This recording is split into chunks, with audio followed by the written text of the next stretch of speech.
성령 강림후 제22주를 맞이하고 있습니다. 오늘도 마태복음 말씀을 함께 은혜 나누겠습니다. 지난달 20일경 그 신문 기사 중에 남미 국가죠. 우루과이의 전 대통령에 대한 기사가 있었습니다. 그분이 보통 유명한 타이틀을 갖고 있는데 세계에서 가장 가난한 대통령이라는 칭호로 불려지죠. 호세 알베르토 무이카 코르다노, 이름이 기네요. 지금 85세이신데 보통 우리가 짧게 호세 무이카 대통령이라고 부르죠. 지난달 20일, 10월 20일에 내 정원에 증오는 심지 않는다 라는 연설을 하시면서 정계에서 이제 은퇴하셨어요.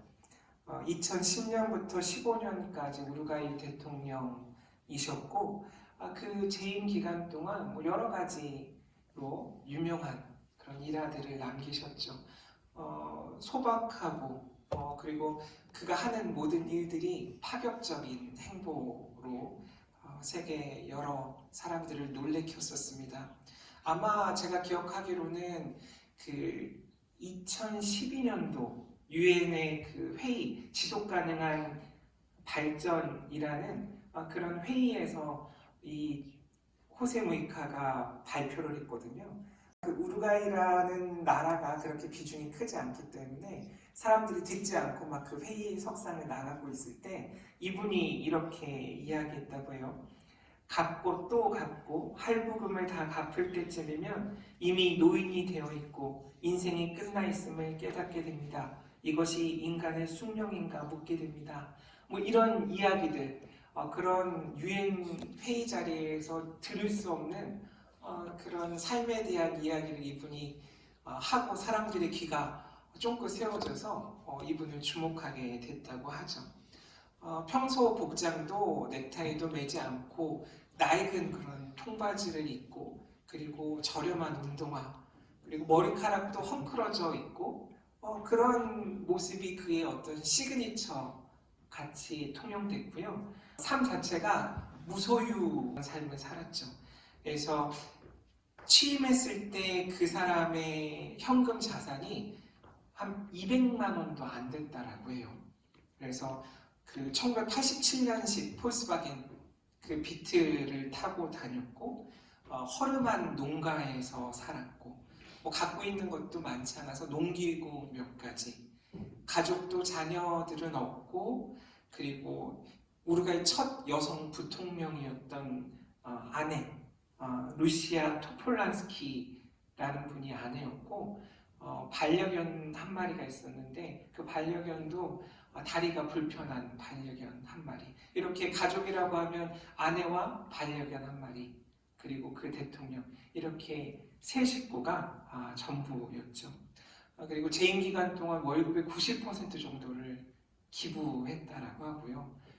관절을 노숙자들에게 내줬고 별장도 시리아 난민 고아들에게 내줬고 그래서 원래 자기가 살고 있던 그 농가에서 살면서 출퇴근했다고 하죠.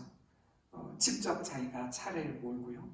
빨래도 직접 하고 너무나 당연한 건데 상상할 수 없기 때문에 계속 말씀드리는 거예요. 우리가 늘 일상적으로 하고 있는 일인데도 대통령에게 이것이 어울릴까라는 반문을 하게 되잖아요. 물도 우물물을 길어다 썼다고 해요. 그래서 마당에 화초를 가꾸고 그리고 다른 집에 뭐가 고장나면 그거 고쳐주러 막 지붕에도 올라갔던 그런 일화들도 유명합니다. 그리고 자기 프로필을 적을 때 대통령이라고 적는 것보다 농부라고 즐겨 적었다고 하더라고요. 아마 취약계층의 집을 잘 지어야겠다라는 말을 했을 때 그 말만 한 것이 아니라 자기 받는 봉급의 대부분을 그 사업에 기부했기 때문에 많은 사람들이 그 마음에 감동해서 그런 여러 가지 사업들도 잘 꾸려졌다라고 합니다. 그래서 원래 취임했을 때 지지율이 52% 정도였대요. 그것도 엄청 높았죠. 근데 퇴임했을 때 지지율이 65%였대요. 아마 이분의 삶이 우루과이 국민들의 마음을, 그 삶을 변화시켰던 것이 아닌가라는 생각을 합니다. 물론 이분의 삶 전체에 대한 해석이 또 여러 가지가 있고 한 부분만 보고 이분이 어떻다라고 이해하기 어려운 부분이 있겠지만 어쨌든 지도자의 삶, 지도자의 자리, 그리고 그 지도자가 내뱉는 말과 행동이 어떠해야 하는지 이 호세 무이카 전 우루과이 대통령을 보면 우리가 느끼는 바가 있죠. 오늘 예수님의 말씀도 다르지 않습니다. 우리의 삶의 자리에 대해서 이야기하고 계시고 우리가 예수님의 제자이고 하나님의 자녀로 살아간다고 할 때 우리는 어떤 자리를 지키고 있어야 하는지, 어떤 삶을 살아야 하는지에 대해서 오늘도 우리에게 말씀하고 계신 것이죠. 먼저 오늘 말씀을 살펴보면 오늘 말씀이 서기관이나 바리새인들에게 향하고 있는 말씀이 아니라는 것, 그것을 우리가 기억해야 해요. 1절을 보면 알 수 있죠. 무리와 제자들에게 하신 말씀이라는 거예요. 그래서 오늘 말씀을 읽을 때 나에게 하는 말씀이 아니야. 이런 외식된, 보여주기 위한 그런 삶을 사는 사람들에게 해당되는 말씀이야 라고 우리가 읽기 쉬운데 아니라는 거죠. 예수님 주변에 있고 예수를 따르던 그 무리들, 제자들 그룹에게 이 말씀을 하신 거고 서기관과 바리새인들을 예로 들고 계신 거죠. 그래서 이 말씀이 동시에 그 당시 마태 공동체의 상황을 우리에게 알려주고 있다는 것도 우리가 생각하면 좋을 것 같아요. 이 서기관이라는 사람들 말씀드렸죠. 이 율법을 배운 사람들이란 뜻이에요. 구약시대에는 관리들이죠. 그리고 신약시대에서는 율법을 가르치는 선생님들이었어요. 랍비들이 서기관에 해당되죠. 그리고 바리새, 이 바리새라는 뜻은 분리되었다라는 의미를 갖고 있어요. 바리새인, 우리가 바리새인에 대해서 이 신약에서 등장할 때마다 예수님께 욕을 먹고 있어서 바리새인들이 좀 뭔가 이상한 집단이고 계층이다 이렇게 생각할 수 있는데 사실 그들은 말씀을 연구하는 그런 사람들이었고 그 말씀을 연구함을 통해서 뭔가 개혁을 일으키려고 했던 그 당시에 진보적인 사람들이었어요. 운동을 일으키는 사람들이었거든요. 그래서 그 예루살렘 성전 중심 그 세력들과 항상 부딪히는 사람들이 사실은 바리새인들이었는데 그 사람들의 그 개혁적인 정신이 예수님의 개혁적인 정신에는 미치지 못했던 거죠. 그들조차도 부족했던 것, 그것을 우리가 이 바리새인들과 예수님이 만나는 장면을 통해서 알아야 하는 거죠. 특히 이 바리새인들을 보면 서기관들을 보면 이 토라를 해석하는, 율법을 해석하는 그런 능력이 출중한 사람들이었죠. 그리고 이 바리새인들 평신도 지도자들이었던 거거든요. 그래서 그들의 목소리를 내던 계층이었고 특히 역사적으로 보면 70년 그 전후에 예루살렘 성전이 파괴됐을 때 그 후부터 유대인들의 지도자 그룹으로 부상했던 그룹이 바로 이 바리새파였죠. 그렇기 때문에 이 마태 공동체가 겪고 있는 현실, 그동안 유대인들이 신앙생활했던 회당이라는 그 그룹과 그리고 마태 공동체, 새롭게 에클레시아, 새로운 특별하지 않았던 모임이었던 에클레시아가 예수를 따르는 모임이기 때문에 새롭게 부각되었는데 그 회당과 에클레시아 사이에 일어났던 일들을 오늘 말씀을 통해서 우리가 엿볼 수 있는 거죠. 그 안에 있던 갈등, 그 안에 있었던 소통, 그것을 오늘 말씀을 통해 드러내고 있다라고도 우리가 볼 수 있습니다. 그래서 오늘 말씀을 통해 첫 번째로는 1절, 4절의 말씀을 보면 언행이 불일치하는 서기관들, 바리새인들 그 말씀을 접할 수가 있죠. 모세의 자리라는 그 자리는 은유적으로는 이 율법을, 말씀을 가르칠 수 있는 권위를 나타낸다고 해요. 실제로 그들이 앉아서 말씀을 가르치던 그 자리를 그렇게 불렀을 수도 있죠.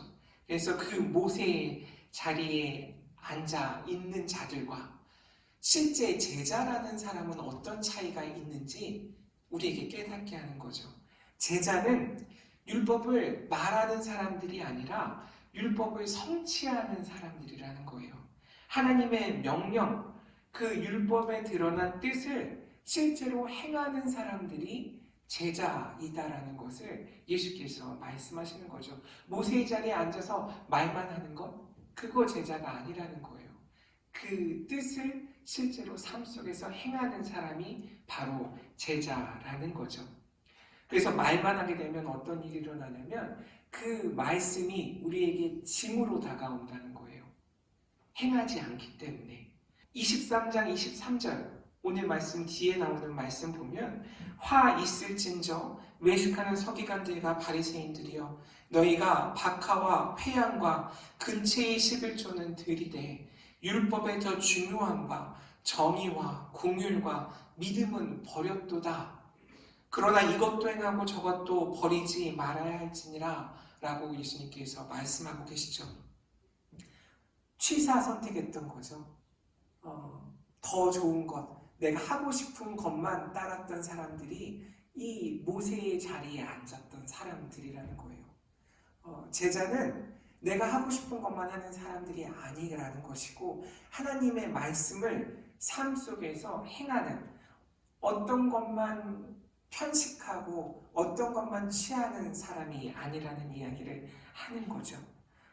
그래서 이 모세의 자리에 앉았던 사람들은 다른 이들에게 짐을 지우기만 했지 실제로 움직이지 않았다라는 거고, 그 짐은 평범한 일상을 사는 사람들에게는 너무나 행하기 어려운 그런 법들이었다라는 거죠. 규례였다라는 거죠.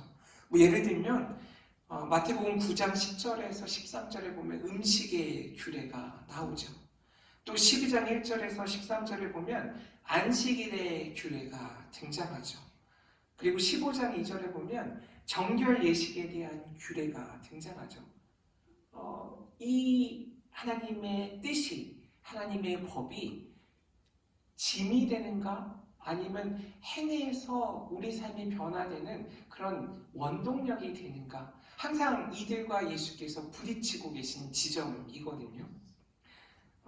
그래서 예수께서 말씀하시는 그 사랑의 법, 생명의 법은 마태복음 11장 30절에서 말씀하시듯 이는 내 멍에는 쉽고 내 짐은 가벼움이라 이렇게 예수께서 말씀하고 계시잖아요. 이 짐이 되는가? 아니면 내 삶을 변화시키는 원동력인 힘이 되는가? 그 차이가 바로 오늘 말씀 첫 번째 내용이라는 거죠. 그래서 사람들에게 무거운 짐을 지우고도 그들은 손가락 하나 까딱하지 않았다라고 말씀하세요. 이 말씀을 듣고 묵상하는 이유, 그리고 말씀을 전하는 이유, 그 이유는 결국 사람들을 그 말씀에 따라 움직이게 하는 것이거든요. 사실 오늘 말씀은 저에게 가장 해당되는 말씀이라고 생각해요. 그래서 내가 정말 손 하나 까딱하지 않으면서 입으로만 이렇게 짓거리고 있는 것이 아닌가라는 생각을 오늘 말씀을 준비하면서 많이 하게 됐습니다. 가장 쉬운 일조차 스스로 하지 않고 있고 그런 사람들이 남을 돕는 일 당연히 하지 않았겠죠. 율법의 하나님의 원래 의도와 마음을 이해하지 않았던 거죠. 열심히 율법의 규례를 가르치긴 했지만 하나님의 뜻과 그 마음에서는 점점점 멀어지는 삶을 살았던 사람들. 그게 우리의 모습이 아닌가? 내 모습이 아닌가? 오늘 말씀을 통해 깨닫게 하시려는 거죠. 사람들의 마음과 상태를 모르면 하나님의 마음과 뜻을 알 수 없다라는 이야기 하고 있는 거예요. 지난 말씀을 통해 드렸던 그 내용과 다르지 않죠? 제자는 하나님 사랑과 이웃 사랑을 동일하게 고백하는 사람이라면 말씀을 통해 다른 사람의 마음을 알 수 있어야죠.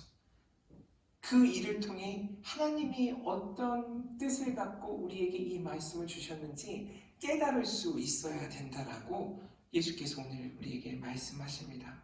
두 번째로는 5절, 7절을 보면요. 사람들의 칭찬을 받기 위해 위선적인 행위를 했다라고 지적하고 계세요. 옷이나 모임에서의 위치나 인사받는 것, 그런 구체적인 예를 들고 계시죠.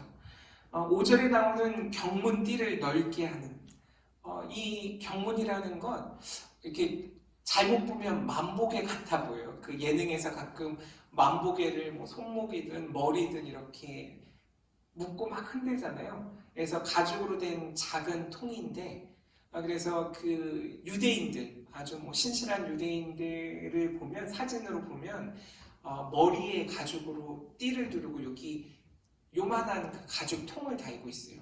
그리고 왼쪽 손에 보면 마치 전사처럼 로마 시대 전사 같은 느낌을 좀 받았거든요. 가죽으로 이렇게 팔을 동여맸고 거기도 작은 통이 있어요. 그래서 보통 13세가 되면 유대 남성들은 이렇게 경문을 몸에 왼쪽 팔에 감고 머리에 두르고 있더라고요.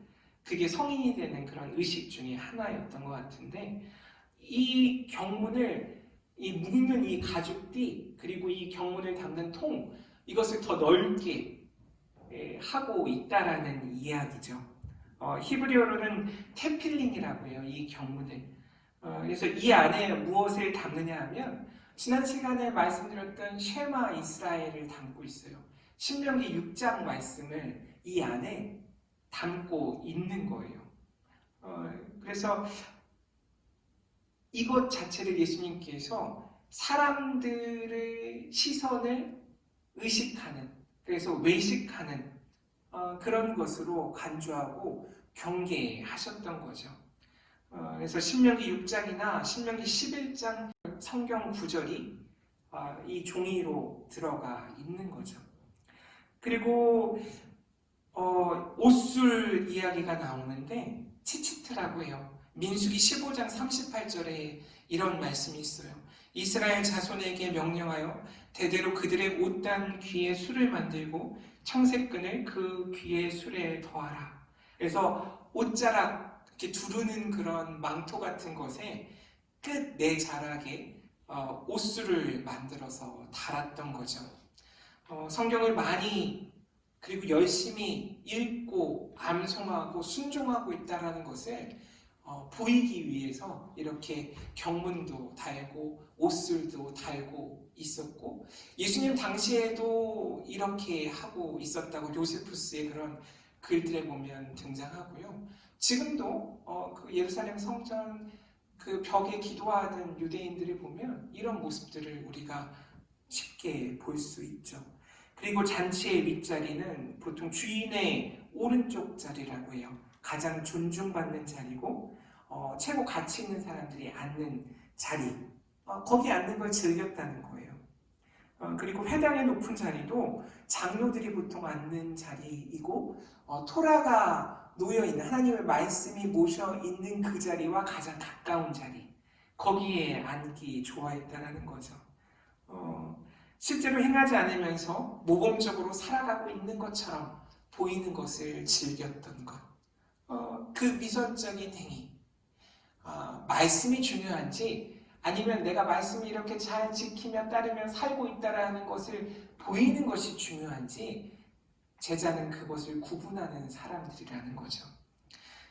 그리고 세 번째로 이 8절 이후의 말씀을 통해서 어떻게 이런 삶을 살지 않을 수 있을까에 대한 말씀을 하고 계시죠. 랍비, 아버지, 지도자로 불리는 것을 즐겨서는 안 된다라고 예수께서는 경고하고 계세요. 이것 또한 그런 사회 문화적인 그런 정치적인 맥락에서 살펴보면 이 랍비라는 것, 아버지라는 것, 그리고 지도자라는 것, 결국에는 그 시대의 가장 힘있는 명칭이죠. 힘없는 자들을 좌지우지하고 다스리는 명칭이고요. 만약에 이것을 식민 치하의 그 당시 상황에 빗대어 보면 랍비, 아버지, 지도자, 그 사람들이 그 시대 안에 살아가는 지혜라고 어쩌면 여길 수 있었던 그들이 추구하는 욕망과 거리가 먼 삶을 예수께서 요구하고 계시는 거죠.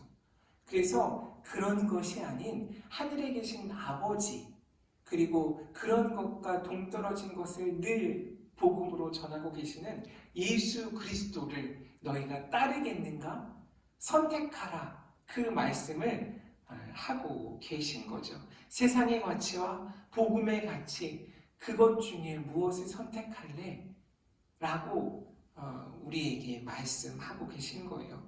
그래서 이 새로운 신앙 공동체는 세상의 공동체가 아니라 평등이 실현되고 있는 새로운 공동체, 그들의 비전과 실천은 하나님의 뜻과 예수 그리스도의 말씀과 행함 속에 발견할 수 있다라는 거죠.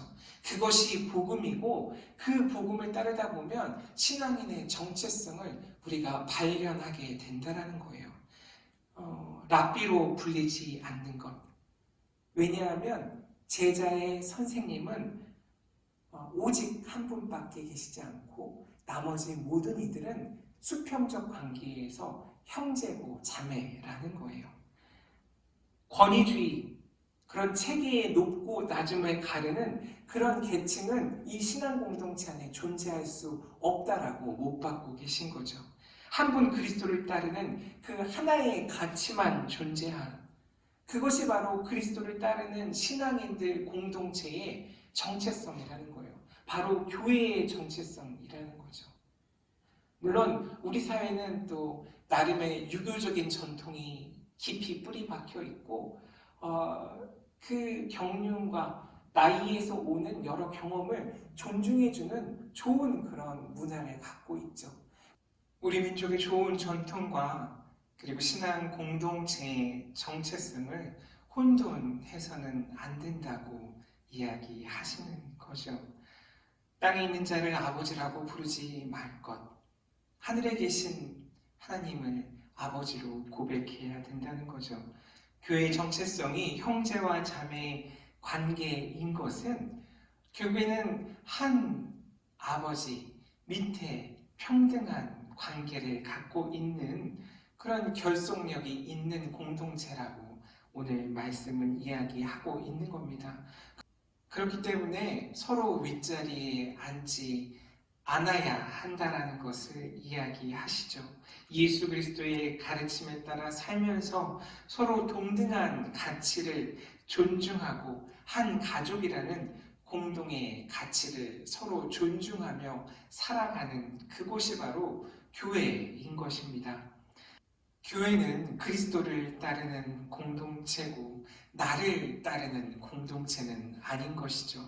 제자 공동체는 그렇기 때문에 한 분 그리스도를 중심으로 그렇게 똘똘 뭉쳐 있는 곳이라는 이야기입니다. 특히 11절, 12절 어떻게 행동하는 것이 큰 사람인가에 대한 이야기가 이어서 나오는데 제자 공동체에서 큰 사람은 공동체를 섬기는 사람이라고 예수께서 말씀하시죠. 마태복음 20장 26절에서도 누가복음 22장 26절에서도 동일한 말씀을 하고 있습니다. 결국 예수 그리스도와 같은 삶의 모습은 섬김이죠. 이 섬김의 자리에 있는 것, 그리고 낮아짐의 자리에 처하는 것이 예수를 닮아가는 방법입니다. 이것이 바로 하나님께서 우리에게 주시는 큰 선물이에요.